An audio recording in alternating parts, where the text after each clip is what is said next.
பிடிக்கக்கூடாது நீங்கள். அங்கே கீழே போகும்போது அங்கே பிடிச்சிங்கன்னா நல்லா அழகாக இருக்கும். இருக்கு இல்லையா, அந்த கத்திரி பழம் பெருசு. கத்திரி பழம், ஆமாம், கரெக்ட்.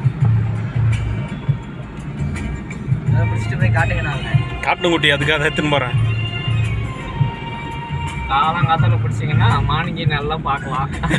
மாடோட, ஆமாம், அந்த மாடோட ஒரு வீடியோ எடுக்கணும் எனக்கு. அதுக்காகவே நான் வண்டி எடுத்துன்னு வரேன். எனக்கு பைக் எடுத்துன்னு நீ தேவை மாடுங்களா நில்லுங்க, ஒரு வீடியோ எடுக்கணும். யானை முட்டை போட்டுருக்கிற இடத்துல பார்த்தா